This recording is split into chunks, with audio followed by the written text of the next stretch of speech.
¿Qué tal amigos? Bienvenidos nuevamente a nuestra sección de videos en www.videocontable.com. En la presente ocasión vamos a continuar comentando con respecto al material vinculado a la cartilla de la presentación de la declaración anual del impuesto a la renta en régimen de tercera categoría. En la presente ocasión vamos a hablar de algunos conceptos que son considerados gastos sujetos al límite. Y vamos a revisar la incidencia que tenemos desde una perspectiva de la NIC 12.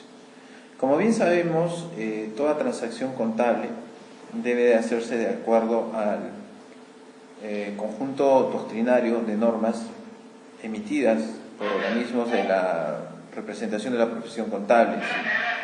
Pero en el caso de los temas tributarios, pues sencillamente lo tenemos que efectuar con un ámbito de una norma local. Nos referimos en este caso a la normatividad referida a la ley del impuesto a la renta. Básicamente al texto único ordenado de la ley del impuesto a la renta. Cabe señalar que los gastos sujetos al límite son casos típicos de diferencias permanentes. Hay que recordar que las diferencias permanentes son aquellas que no nos permiten generar ningún tipo de impuesto a la renta diferido. Son diferencias que lo único que van a hacer es afectar la determinación de un impuesto a la renta corriente. Como decíamos en videos anteriores, ya no vamos a hablar del tema de la participación en las utilidades, porque acá en el Perú, a partir del ejercicio 2011, la participación en utilidades de los trabajadores pasa a ser considerado un gasto operativo. El primer gasto sujeto al límite que vamos a tener en cuenta es el gasto vinculado a los intereses de deudas. Como nosotros sabemos, tratándose de los intereses, estos gastos los vamos a tener registrados en la cuenta 67. Todo gasto, indistintamente que esté sujeto al límite o no, debe de cumplir un principio o regla general, que es el principio de causalidad. Es decir, el gasto es permitido siempre y cuando coayude a generar una renta gravada. Caso contrario, debe de repararse. Pero si nosotros ya hemos hecho este análisis respecto a los gastos financieros que están vinculados a transacciones que van a generar o producir rentas gravadas en un ejercicio determinado en una empresa, hay que pasar a un segundo nivel. Y ese segundo nivel se refiere al límite que nos plantea la ley del impuesto a la renta. Una regla básica en este punto es señalar el límite, el cual nos indica que solamente son deducibles los intereses en la parte que excedan el monto de los ingresos por intereses exonerados e inafectos. Por un lado, nosotros aquí vamos a comparar el gasto financiero que nosotros tenemos en la cuenta 67 y vamos a ver que ese gasto es aceptable en su totalidad. Si es que no encontramos en la cuenta 77 intereses como ingresos, pero relacionados a temas en los cuales estén dentro de un ámbito exonerado o inafecto, ¿no? ¿Por qué no son aceptables? Veamos el siguiente caso. Imaginemos que tenemos un gasto por interés tributario en la cuenta 67, cumple el principio de causalidad, que asciende a 1.000 soles.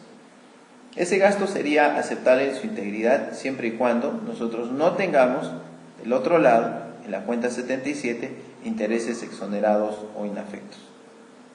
Pero si nosotros encontramos en la cuenta 77 intereses exonerados o inafectos al impuesto a la renta, hay que considerar de que el gasto en la cuenta 67 no va a ser aceptado en su integridad, solamente en la parte que exceda. Si nosotros continuamos con nuestro caso práctico, habíamos indicado que tenemos 1.000 soles como gasto en la cuenta 67, como gastos financieros. En la cuenta 77 nosotros encontramos, por concepto de intereses exonerados, el importe de 300 soles. Entonces aquí la pregunta es si el gasto financiero, desde un punto de vista tributario, los 1.000 soles van a ser aceptados en su integridad.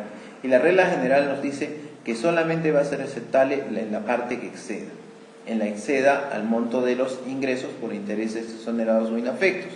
Entonces aquí decimos, a ver, yo tengo 1000 soles en el gasto y en ingreso tengo exonerado o inafecto 300. ¿En qué parte excede? Excede en 700. Entonces solamente será aceptable como gasto tributario 700 soles, mientras que se registra como un gasto contable los 1000 soles. La pregunta es obvia, ¿por qué es que esos 300 soles no son aceptados? Es que la idea es evitar que se genere un doble beneficio para efectos del contribuyente, es decir, no tenga un doble beneficio. ¿A qué me refiero con esto? Si nosotros estamos hablando de intereses exonerados o de intereses inafectos, ya estamos hablando de un beneficio tributario. Entonces, el hecho de que por un lado estos intereses no están alcanzados por el impuesto a la renta probablemente, y por el otro lado nosotros también vamos a tener gasto por interés, entonces estaríamos duplicando un beneficio. Entonces la norma tributaria lo que establece es sencillamente, si tú encuentras un gasto asociado a una partida de la cuenta 67 y de la cuenta 77 tienes un ingreso exonerado, solamente será aceptado en la parte que excede. ¿Por qué no te doy como beneficio la totalidad? Porque ya la diferencia la has aprovechado, porque va a ser una deducción por las cuentas de ingreso. Es decir, al momento de nosotros determinar la conciliación tributaria, estos ingresos contables, pues sencillamente no van a ser aceptados para efectos tributarios, por lo tanto se presentarán como una deducción. Una pregunta que ustedes pueden estarse planteando en este punto es señalarme, pues, qué conceptos nosotros podemos estar considerando como un interés exonerado o un interés inafecto, ¿no? Entonces, al hablar nosotros de intereses exonerados o inafectos, nos referimos, por ejemplo, a aquellos conceptos que se dividen en dos grupos. Acá vamos a separar el tema. ¿Qué es la diferencia entre hablar de inafectación y exoneración? Si nosotros podemos citar un conjunto, un megaconjunto, y ese megaconjunto, ese gráfico que nosotros tenemos, abarca todo el ámbito de aplicación del impuesto a la renta. Pero por norma, puede que haya algunas excepciones, es decir, situaciones que estén vinculadas al hecho generador del impuesto a la renta, pero que sin embargo estén exoneradas. Eso sucede, por ejemplo, recordando, tenemos desde la perspectiva de la ley del impuesto a la renta, cuando nosotros hablamos del artículo 19 de la ley del impuesto a la renta, ¿no?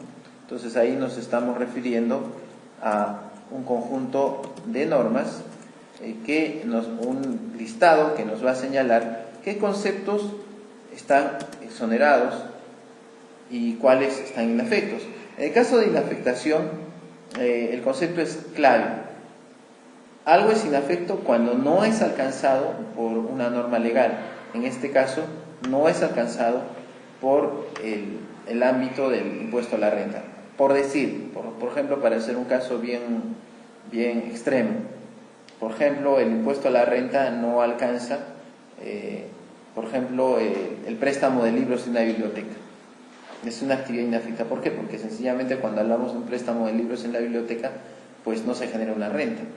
Por lo tanto, no está alcanzado dentro de este tema del ámbito de la ley del impuesto a la renta, ¿no? Un poco exagerado probablemente el caso, me dirán ustedes, pero que nos sirve para efectos de considerar y cómo diferenciar el tema de lo exonerado frente a lo inafecto desde la perspectiva de la ley del impuesto a la renta, ¿no? Que, como les recordaba, nosotros lo encontrábamos en el artículo 18 y bueno, el artículo 19 de la ley del impuesto a la renta. En este punto vamos a profundizar un poco más acerca de este tema que probablemente me dicen estoy hablando acerca de impuesto a la renta y me estoy trasladando a otro tema. Pero me parece pertinente hablar en el presente material acerca de este tema. El capítulo 4 de la ley del impuesto a la renta, el texto único ordenado de la ley del impuesto a la renta, nos señala en un lado quién es inafecto y quién es exonerado. Al hablar nosotros de inafecto, básicamente lo vamos a estar asociándolo a inafectaciones. Y la ley es bien clara al señalarlo. ¿Quiénes son los sujetos que están inafectos al impuesto a la renta? Por ejemplo, el sector público nacional. El sector público no puede estar gravado por el impuesto a la renta porque es el mismo Estado, ¿no? Tampoco están considerados como sujetos del impuesto las fundaciones, por ejemplo, legalmente establecidas, cuyo instrumento de constitución comprenda uno o varios de los siguientes fines. Eso es importante señalar: cultura, investigación superior, beneficencia, asistencia social y hospitalaria, y beneficios sociales para los servidores de la empresa. Fines cuyo cumplimiento deberá acreditarse con arreglo a las disposiciones vigentes sobre la materia. O sea, aquí es donde estamos hablando que las fundaciones en sí no son alcanzadas por la ley del impuesto a la renta. Tampoco las entidades de auxilio mutuo, las comunidades campesinas, tampoco vamos a tener a las comunidades nativas. Asimismo también tenemos,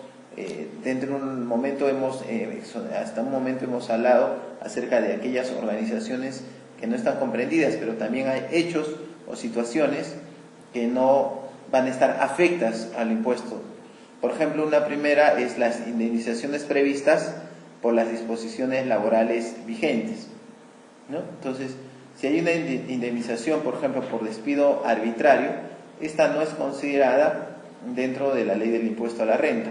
Bueno, desde la perspectiva no de renta de tercera categoría, sino desde la perspectiva de la persona que lo recibe, es decir, del trabajador. También las indemnizaciones que se reciban por causa de muerte o incapacidad producidas en un accidente o enfermedades, ¿no?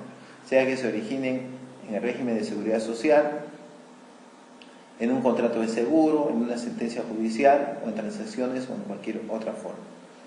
En ambos casos que estamos viendo, ¿por qué son considerados inafectos?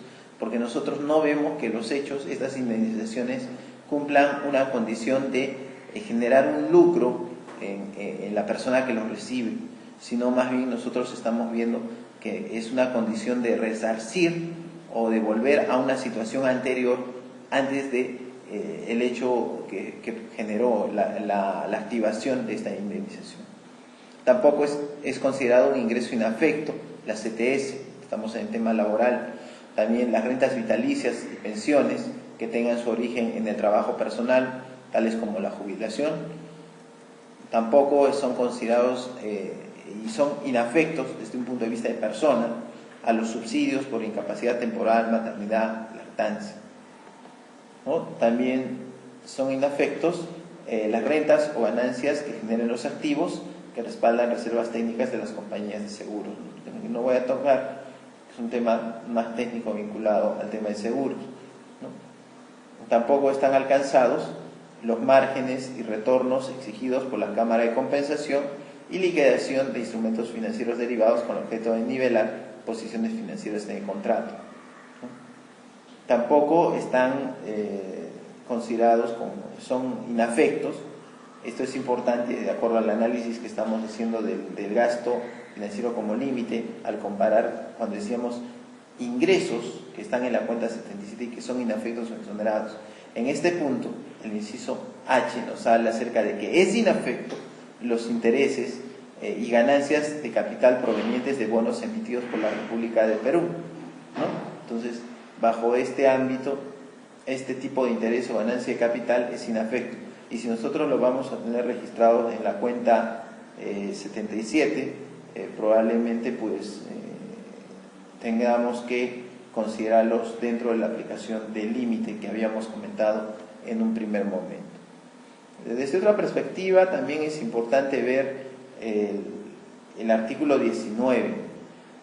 Acá hay que reconocer que la inafectación es sin límite de tiempo, salvo que se modifique una norma legal que obligue a modificar el reconocimiento del hecho imponible de una acción.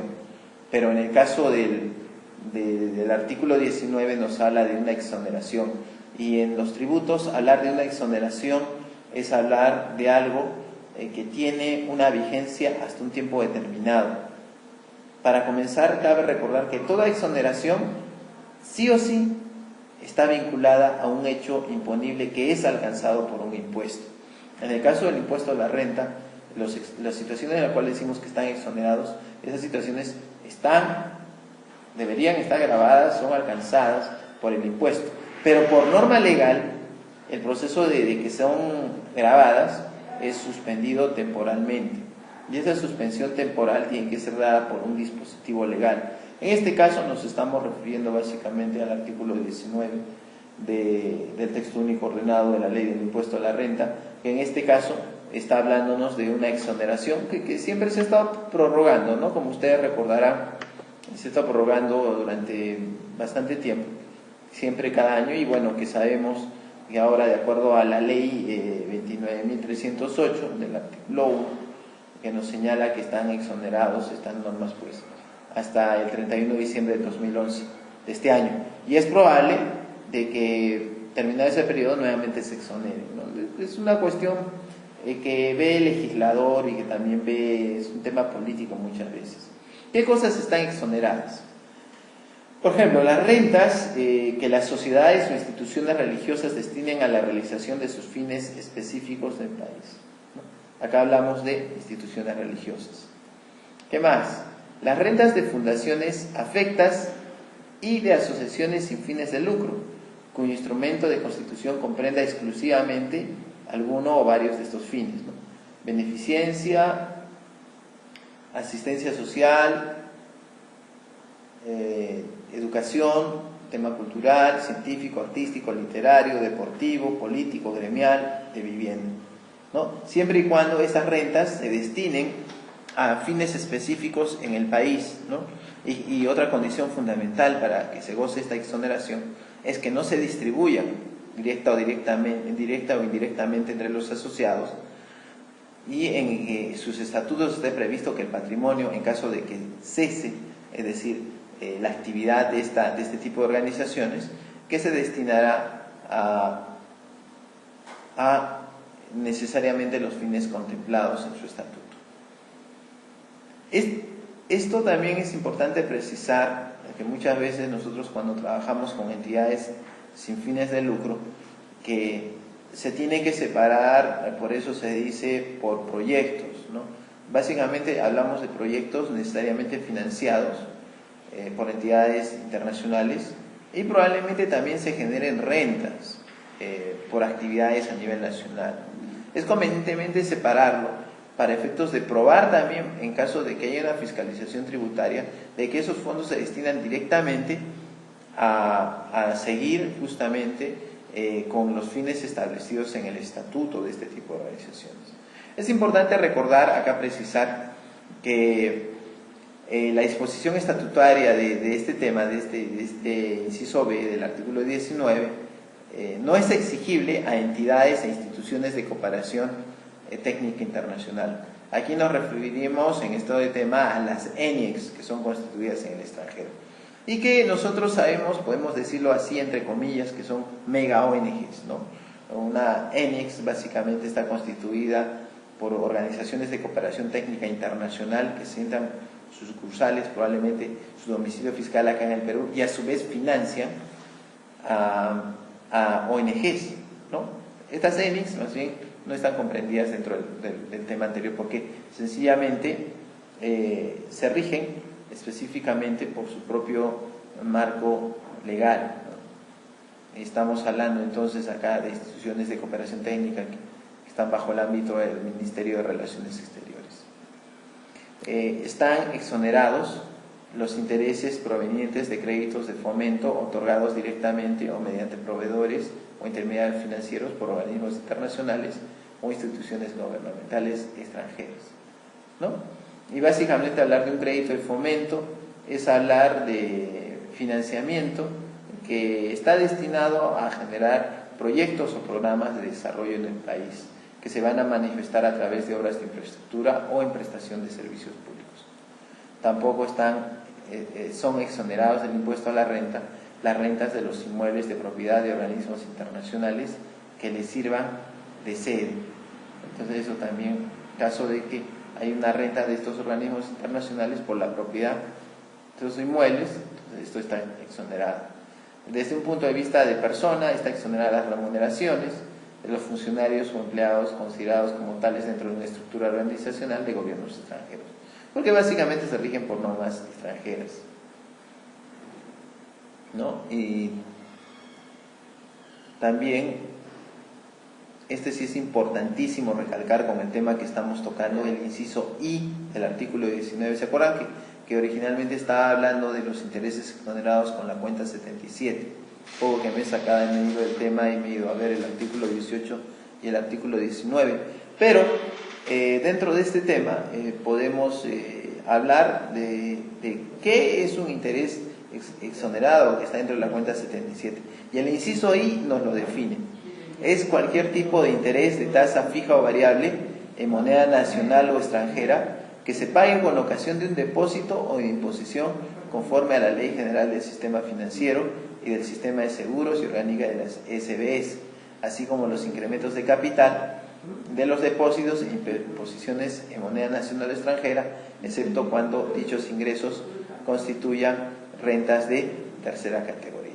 Y básicamente estos intereses nos está refiriendo al tema de personas naturales, es decir, aquellos intereses que yo voy a percibir y que están probablemente categorizados o considerados dentro de rentas de segunda categoría, pero sin embargo son exonerados, ¿no? En el caso de renta de tercera categoría, eso sí está alcanzado por el impuesto a la renta.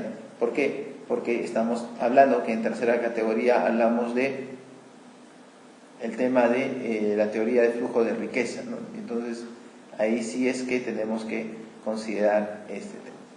Muy bien, amigos, entonces volviendo al tema que estamos comentando en este video, estamos señalando que cuando nosotros hablamos de un subgasto sujeto al límite,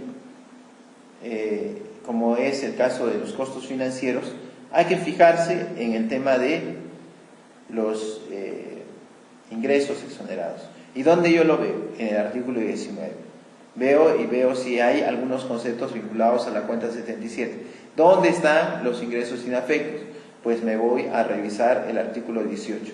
Si es que encuentro dentro de estos listados algún concepto que encaja con la cuenta 77, pues sencillamente el gasto que yo tengo como gasto financiero en la cuenta 67, pues sencillamente se tendrá que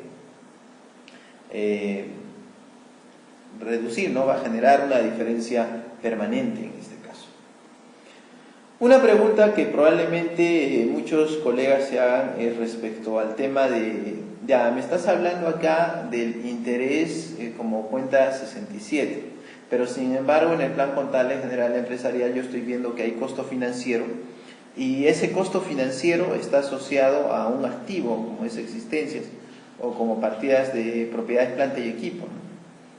Para comenzar, el hecho de que yo reconozca el costo financiero en una partida de un activo es sencillamente ya un caso de una diferencia permanente, ¿no? Y que lógicamente en el ámbito tributario nosotros tenemos que ver si es que va a ser aceptable o no. Recordemos que los gastos vinculados por intereses no son aceptados desde la perspectiva de ser incorporados al costo de una partida del activo, ¿no? Y desde eso ya nos genera una diferencia permanente. Muy bien, amigos, entonces no nos olvidemos que hablando de gastos de intereses hay que tener mucho cuidado en la cuenta 77 para ver si es que no hay algún concepto exonerado que nos esté generando un doble beneficio y que genere una probable contingencia para efectos de la ley del impuesto a la renta.